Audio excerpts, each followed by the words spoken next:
My focus is not so much wealth, because too many people think that wealth is just money. But when you put legacy in front of wealth, it passes across generations. Generational wealth is not a plan, it's a strategy where you, as a family business, determine how you will create, build, grow, and expand wealth as you define it.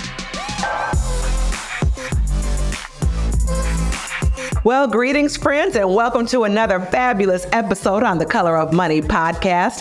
I am your host, Julia Lachey, again joined by my co-host, Emerick Peace. I know at this point, there's been a few episodes, you're probably wondering where our other co-hosts are. Daniel Dixon and Bowman Keaty are still around, but today you're getting me and Emerick, and we are joined with a really excellent guest that I'm very excited to introduce. Today, we're going to hear from none other than Dr. Pamela Jolly. And our episode today is called Generational Wealth is a Strategy, Not a Plan. And Dr. Pamela Jolly is just that. She is a strategist. All right, Emerick, please do the honors of introducing everyone to our guest, Dr. Pamela Jolly. So let me tell you about Dr. Pamela Jolly. She's a well-accomplished financial expert. And here's the deal with her. You know, she had 20 years in the financial arena, whether it was financial services, strategic management, change management, marketing and research, community and economic development. She's worked in banking. She's worked at Nations Bank. She's worked at Accenture. She's worked with Du Bois Partners. If you don't know, you just don't know. Some things some of us just won't know because we're just not at that level. And the beautiful part about having someone like this is that she is so grounded and down to earth. One of the things I love about Pamela is her mind, right? She's a graduate of Hampton University, Boston Theological. And one of my favorite, I have these folks that I've attracted lately, and I just love it. These Wharton grads, the MBAs from Wharton. And when you talk about just the things that she's done, whether she's launched One Torch Incorporated, whether she's launched the Narrow Road, she just puts it out there in our community. And the beautiful part about it, I say in our community, the reality is that she puts it out in all communities. Sometimes we just pigeonhole and say, well, in the Black community. No, this is in the financial world. And so we are grateful to have Pamela Jolly here. She's spoken in so many different places. She's an international speaker. She's spoken in Korea, Japan, Egypt, Nigeria, Ghana, Jamaica.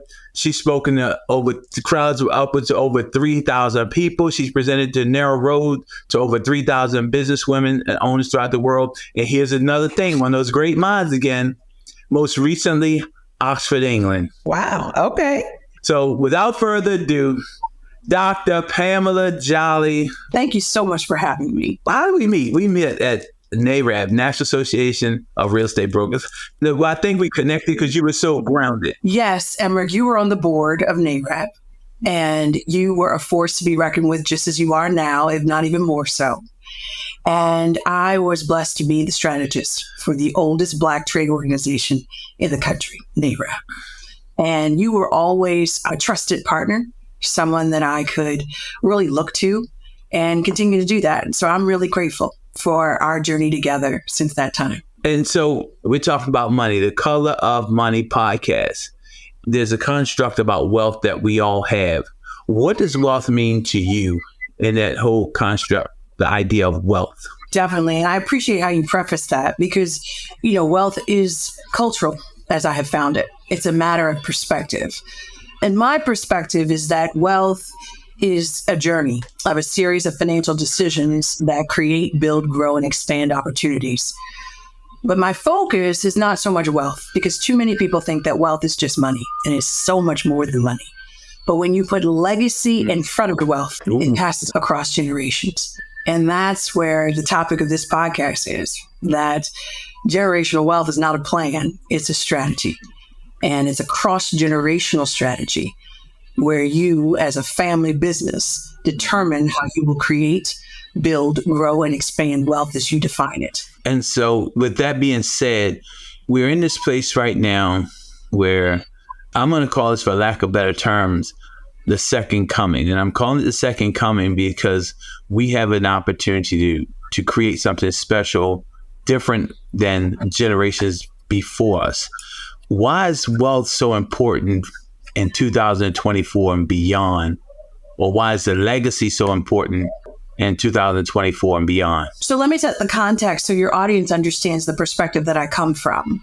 I've been blessed. My dissertation was the convergence of faith and finance in the African American community. So I interviewed 7,000 African Americans qualitatively and 45,000 quantitatively. And that mixed method approach became the narrow road, which I'm sure we'll talk about later. But that's a predictive modeling component around wealth, particularly Black wealth. But Black wealth is complicated because African Americans are the only people in America who were first capital before they made capital, who were first traded before they ever could trade. So to directly answer your question about why now is so important, it's not a simple answer. The quickest way I can say it is that every fourth generation repeats itself. So we're in 2024. 100 years ago, because a generation is roughly 20 to 22 years, that was the generation that rebuilt Tulsa. That was the generation that came together and elevated the standard of business to wealth again in our community. And my reason to go through African ancestry to get your DNA is because they hold the largest database of African DNA. So there, if you want to get the most accurate depiction of where you came from and information of the tribal inheritance that you have, you must go through African ancestry, led by Dr. Gina Page. Now, another reason why it's important is because I believe that African Americans need to realize that we did not start with a shackle. We started from a land that is rich and wealthy. We are wealth. And so we carry that over here and the legacy continues. So it's imperative for you to begin your legacy wealth journey on the other side of the pond, to recognize that the shackle didn't stop you because the legacy will always continue to wealth as a standard. Ooh, I'm validated, Jay. I'm validated. I told y'all this. You were valid before, but yes, you did. I'm validated. And so, in that thought process, like when we're having this conversation, we're talking about the narrow road and we're talking about, what this wealth, what this legacy looks like and understanding where we came from. I can say that for me, it was empowering to know that my ancestors from Equatorial Guinea, the Bubi tribe, right? And they were water people. It felt good. It was empowering. And I believe that other people should seek and understand, where they're from. Because before, all I could ever say was a slave plantation in North Carolina. Knowing that wasn't where I was from, that was where they took us. That wasn't where we were from. And it's just so empowering. But we won't go down that path. I just want to make sure that people understand. So Emric, you mentioned the narrow road, but what is the narrow road? I think many of our audience listeners may not know what the narrow road is. I certainly would like to be educated on that. Dr. Pamela Jolly, can you share with us what is the narrow road? It's important to know that my dissertation was that convergence of faith and finance. And what I've found is that oftentimes when we're faced with a life or financial uncertainty, we just close our eyes and believe that it's going to be okay. What I wanted to do was I wanted to unblind people's faith.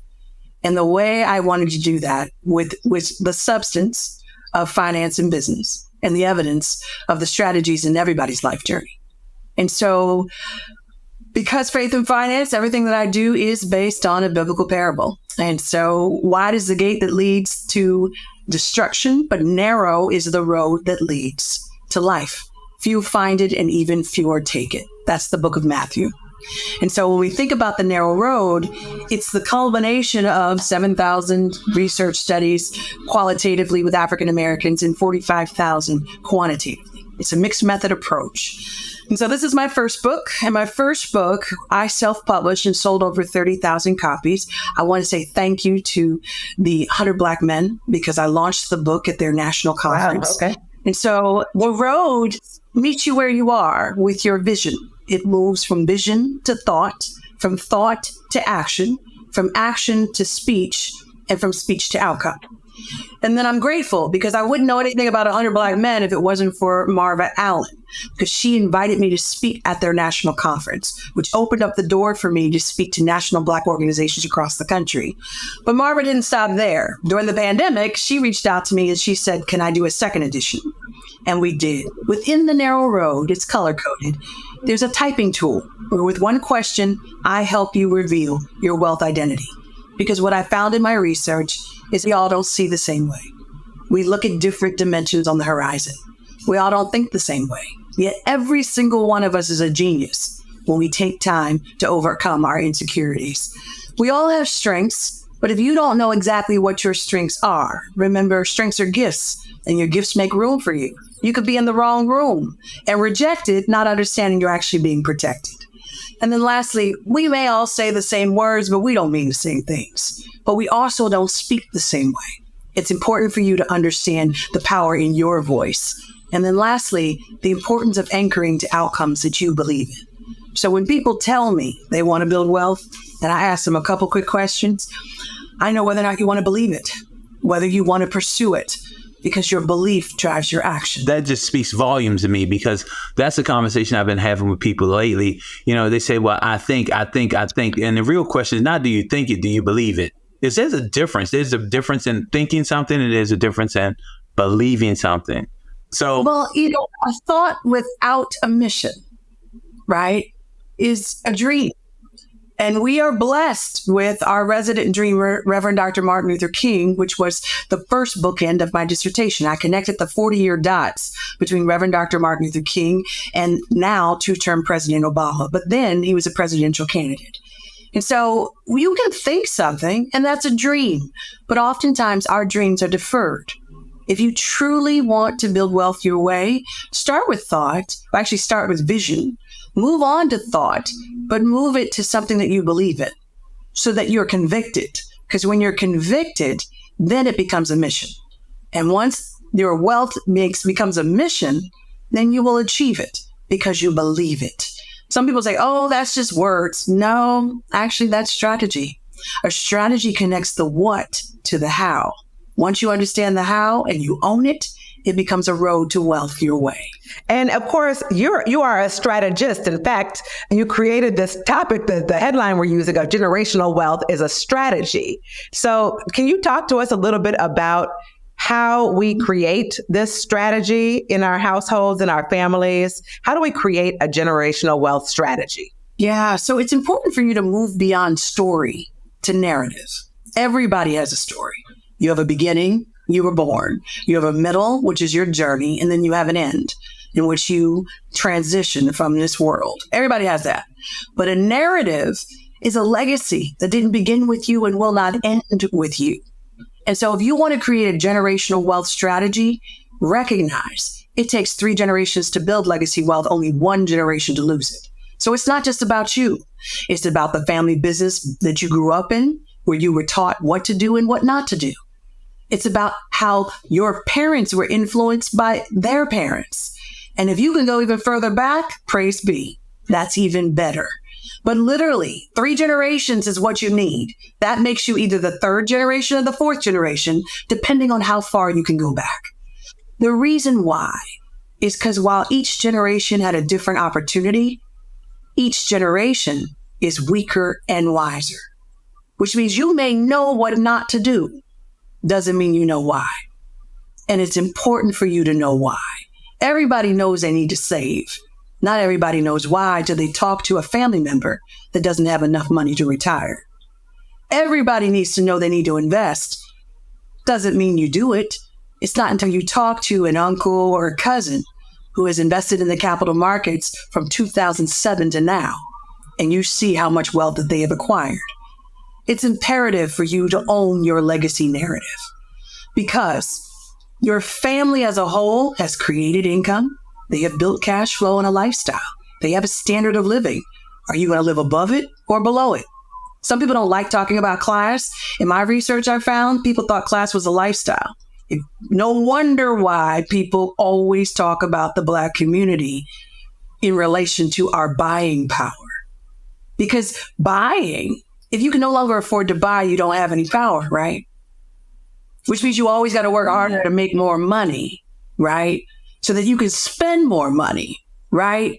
Well, if you understand GDP, consumption is the biggest variable in that equation. But there's savings and there's investing. There's importing and there's exporting. And so if you truly want to build wealth, you want to participate with all of those variables, not just one. And so that create stage that everybody has in their life, where you have to create 40 plus years of increasing levels of income to finance 80 plus years of living, means that you recognize you have 4 generations of impact on the road ahead, and you can afford to turn the wheel. That second generation builds on the first generation's hard work and determination. If you don't know what the standard of hard work and determination is in your family, you're on the hustle for the rest of your life. It's imperative for you to get better. Each generation has to get better. That third generation now has a model of how do you create and how do you build wealth. And now what they're going to do is grow it. And they grow it with what Emmerich loves to talk about and actually does for a living. It's about ownership. If you don't own in America, your vote really does matter little. You have got to participate in the economy of America. That last level, that's that fourth generation. That's all about investment and influence. If you don't invest, what will you transfer? Some folks are like, I want the next generation to do what I did and own what I have and figure it out on themselves. No, you don't, because that's dropping the wheel. That's dropping the 3-generational progress that we have inherited. What you have to do is pass that torch while it's still lit. And what that means is that you tell them how you created your income. You tell them how you packaged your skills and you took it to the next level. You tell them what social networks, what advanced education, what negotiations you made to be able to live the standard of class that you live in. And then you tell them what you want to own and how they can partner with you to pay it off so you fully own it. Then and only then will we have something to transfer across generations. You touched on something that I hear people say a lot, and I've never understood the concept of why you would want your children to start at zero just because you did. I look at that as crazy logic. For me, I would never want my kids to start from where I started from because I've already done it. And so the idea is that I give them something that I have taken away from life, and they use that to go to a different level, to catapult that to the next level. So what I've found is there's a lot of unconscious navigation of what I call the financial wilderness. You don't want them to do it your way, but you do want them to create income, build cash flow, grow independent, and leave a legacy. You don't want them to do it your way. So when you want them to not have to do it, you're asking them to skip a step. If they skip a step, it's why when you look at the Federal Reserve Bank research, an African American can get to middle class or upper middle class in 1 generation. The second generation doesn't stay there. We cannot skip steps. We have to take care of that unfinished business, which is why I created the Wealth Finishing School. Because a lot of well-intentioned parents help their children skip steps. So it's not that you want them to do the same hard work that you did, but you do want them to have a hard work ethic to do what you haven't been able to do yet because it wasn't your generation. And that's what's critical, because it's like little simple things that are implied need to be more explicit if we're going to get further down the road to wealth our way. It's funny it's just funny that you said that, because I'm going to tell you, I'm being transparent here. There's some things that I just did not have the conversation with my kids. I didn't have the conversation. It was implied, and I thought they understood it until we really sit down and start talking about going to the next level. Just like you said, I skipped a couple steps, and it shows up when they're in their middle 20s, because they're looking to put things together, and you believe that they have the fundamental pieces to put it together. A lot of us just didn't teach it. We just assumed that it was osmosis and it would be transferred because they were in that space and they watched it, but they don't have any experiential knowledge of it. And so when you don't have experiential knowledge, it's more difficult to practically apply it. 1,000%, and so wealth is a choice, but it's also applied knowledge. Applied knowledge. which means the first generation graduates because that's what they have to do. The second generation will know why they want to graduate because they will know what they want to do. And so I'll give you an example of my research. I had parents who weren't college educated, who saved their money to fund their children to go to college. Particularly, there was a group of Black men that I was able to interview who were the students of those parents, right? And they all majored in, of all things, architecture. Now, if you know the National Association of Black Architects, Black people have built some of the most amazing buildings across the country. So that is a career that you want to continue the legacy of. Now, here these parents say to me, I'm excited that they graduated, but they're sitting upstairs in my house and they work at Restoration Hardware. And I can't be angry at them because they did what I said, but I just thought that they would do more. So I said, would you allow me to interview your children in a focus group? They said, of course. I interview those beautiful, brilliant Black men with an architectural degree. And they say to me, my mama and daddy, who didn't have a lot of money, who saved a whole bunch of money for me to be able to go to school so I wouldn't have student loan debt, told me I had to do two things: graduate with a good GPA. I said, yes. Do you know what that means, Dr. Jolly? I said, tell me. That means I can't take the hard classes because I got to have a good GPA. So then I graduate and they tell me because I didn't take the hard classes, I don't have a portfolio that gets me a job in architecture. So I have to go get a master's degree. I can't tell my parents that I need to get more education after they spend everything they have for this education. So I have to go home and try to figure it out myself and work at Restoration Hardware so I can have enough money to be able to go get my master's so I can get the job that I went to undergrad for. So what I share with parents, are you really blessing them if you pay for their entire college education when they have to do it your way, which is not enough for their way? Or should you sit down and really understand what you mean by what you're saying and be more explicit about the outcome that you desire? Their way will never be your way. Their outcome can be what you desire, a part of it at least, but you guys got to have the right type of conversation because he did what he was told.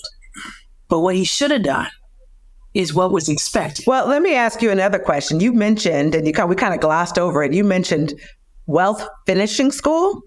Talk to me about that. What is wealth finishing school? I started my business 20 years ago. I set very specific goals and objectives of retirement for me. And so as I'm nearing the ending of my career, my father, before he died, my father died 10 years ago.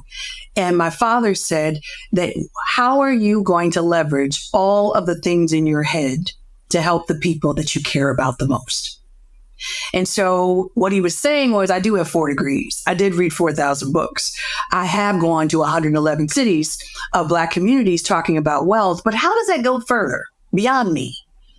It's the wealth finishing school. I've condensed everything that I've learned in the last 20 years of working in over 111 cities into 12 key steps. And these 12 key steps help any wealth builder finish their unfinished business so they can build wealth their way. And they can basically cast that vision for wealth, define that pursuit for it, understand the business of themselves, and then contribute to the business of us. Can you tell us what the 12 steps are, or do we need to sign up to find out? I'll give you a glimpse of them. But you do need to sign up. Okay. I'll take a glimpse. So my desire is for wealth to become a standard in the Black community. A standard.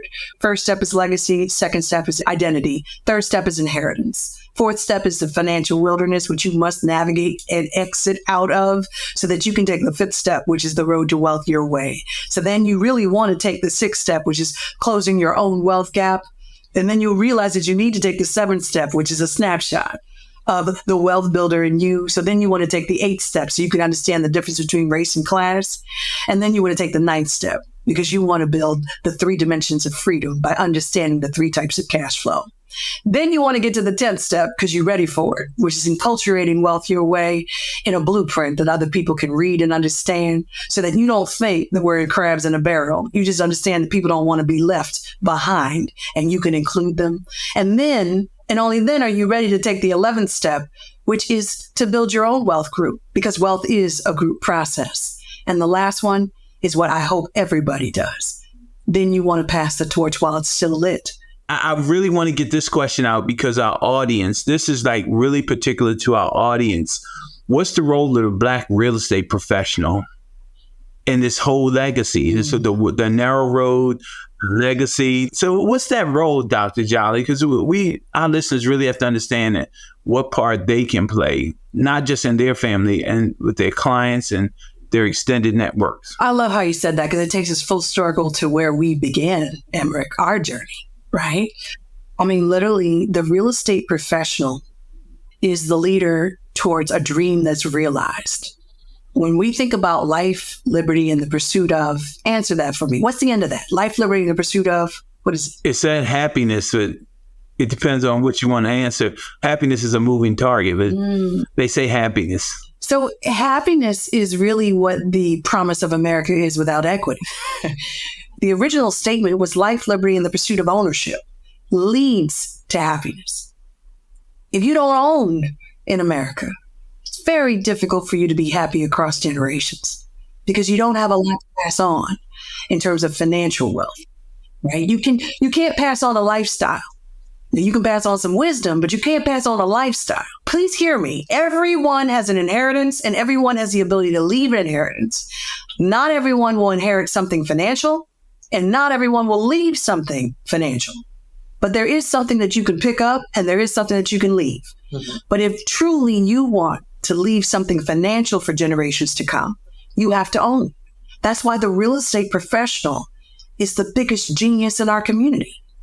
Because they can meet you where you are and guide you along that road to legacy wealth that can pass on for generations. I work with families that have had land in their families for 7 generations, 8 generations. The reality is, if you look at the African-American legacy, which is American business history, by the way, we are all the same number of generations away from slavery. But where we differ is the number of generations away from ownership. Ownership cuts the shackle of financial oppression. A lot of people talk about poverty when they think about our community. Poverty is a lack of options. What we're really dealing with is not understanding our choices. Why would you choose to spend all your money on a vacation when you could save for a down payment? Why? It's because you don't understand your choice. You don't understand the important role that home ownership is. What I want your audience, Emmer, to understand is that there are many people in their 20s and their 30s who have figured out a budget, but they cannot find a real estate agent to help them where they are to where they want to go. They have a specific budget. They don't know nothing about down payment assistance. They don't know where those properties are. They don't know how to evaluate a community, but they want to. So they are not just renters that fall into those data stats about more renting than owning. They want to be owners, but they need a guide to be able to do it.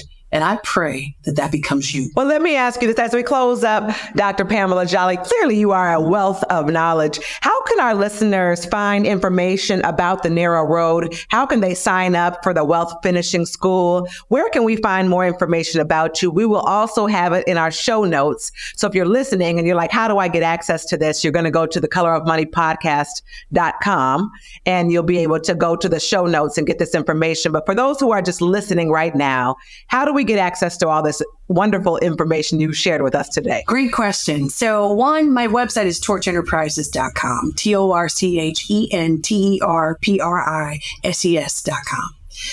I've created a special QR code or a link for your audience. It's pjolly.com/legacy journey. That's LEGACY journey, JOURNEY. If you want to just hear more about what I talk about, my podcast is called The Jolly Journey. I am on social media.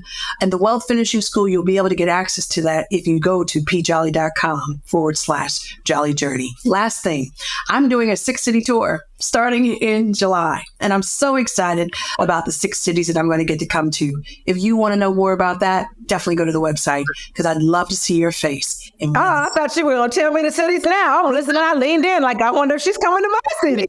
Yeah, I'll tell you 3 of the cities. I won't tell you all 6. Okay. I've agreed, and we formed the teams for it. One is Dallas, Texas. Okay. One is Birmingham, Alabama. and one is Denver, Colorado. All right. That's Daniel City. You're coming to our other co-host. We're going to have him make sure he puts on a show. I definitely want you to spread the word because I'm so looking forward. You have 3 different times to be able to experience the narrow road and the wealth finishing school, and you decide to join the journey. But as I've said throughout this podcast, I want to make wealth a standard in the Black community. And what I'm going to do is I'm going to plant a seed in 6 cities and hope that it takes a fire. So, Dr. Jolly, when are these other 3 cities going to come out? Yeah, we're finalizing with those cities right now. The tour will start in July. It'll go to August and then September. 3 of the cities will happen. Emmerich upset that it's not one of his cities. That's what he's asking. No, there's still a possibility. There's still a possibility. There's specific things that need to happen for the city to become on board. And so if you are interested, we still have some space to have that conversation. Okay. Wonderful. Well, I will. And really, I want to know because I want to make sure that we promote it. Thank you. I want to make sure that we promote it in our network of over combination of almost 12,000 agents. Wow. I want to make sure that we promote it and we let it be known that this is coming to your city. Invite your friends, your family, and everybody you know. This is a don't miss. Thank you, Emmerich. All right, Dr. Pamela Jolly, last words. What is the one thing you would like our listening audience to leave with today after hearing you on this episode? Well, we're recording this in April, and April's a really big inflection point for any wealth builder in America, specifically April 15th. I want everyone to do a wealth reset. What I mean by that is I want you to do things differently. I don't want you to do different things. I want you to take a look at 2023. How much did you save? How much did you invest? How much did you own? And I want you to reset. Do it differently. Save more, invest more, own more. Because it's about you and your legacy of wealth that can pass on for generations. No time like the present to start doing things your way to build wealth that can pass on and influence where we're going. That's why I want you to do it. Thank you so much, Dr. Pamela Jolly. This has been fantastic. And can I just say one last thing? In June of 2024, I become the board chair of Bennett College, which is the oldest and one of 2 historically Black colleges specifically for Black women. I did the largest national study of Black women trust in the financial services industry.